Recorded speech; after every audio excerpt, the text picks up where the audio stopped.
Hi, and thanks for joining me again. Hey, you might be thinking, oh geez, is he going to do another video on vaccines? No. This time I'm going to do something totally different.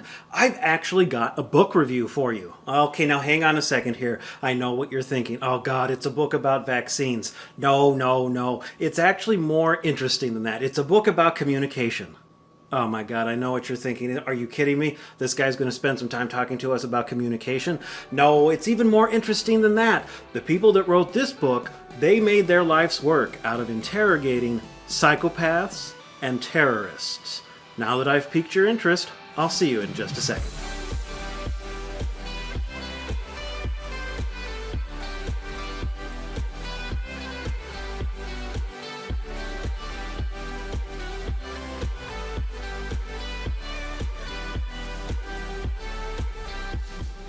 And welcome back. Thanks for joining me again. Hey, so this book is called Rapport, The 4 Ways to Read People. And that might sound like there's some kind of a manipulation in part. But that's not the tack that this takes at all. The essential elements of this book, it's divided into 3 parts.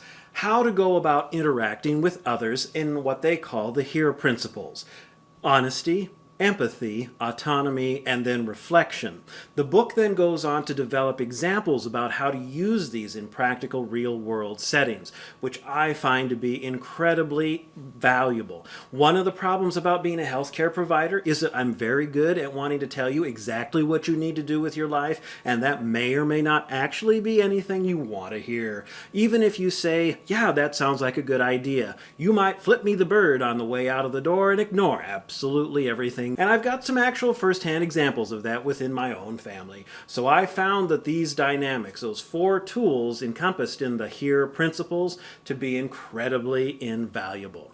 In the second section of this book, it gets into the nuts and bolts of interpersonal dynamics, and they divide it into 4 archetypes. Now, hold on a second here. I know what you're thinking. There have been a dozen different personality inventories out there, like the things that tell you what your top I'm a communicator, or I have command, or I've got whatever, my color is yellow, or I have a blue personality.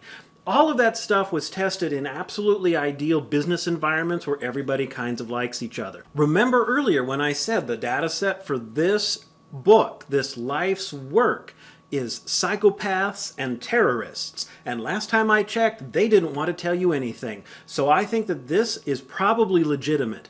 We've become pretty polarized, and I'm not interested in putting any preaching or politics out there. I think in terms of timely tools to help us start to understand ideas and views that aren't our own, these are absolutely invaluable because of that. So in these 4 personality archetypes, these 4 communication archetypes, we've got the T-Rex, we've got the lion, we've got the monkey, we have the mouse. Now your common ideas of what those might be aren't probably too far off what the authors are using to help develop on these topics, how our personalities can interact with each other. And they even include an assessment for you to help figure out which one of the archetypes is your strength so that you can improve your interactions with other people moving forward. I cannot recommend this book enough. It's been one of my favorite reads, and I have been following the work of Emily and Laurence Alison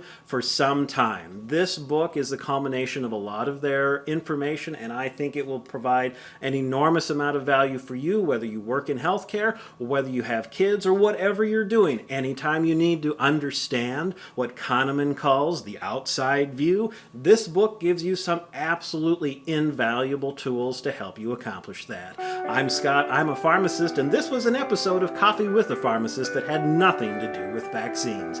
Thanks, and I'll see you soon.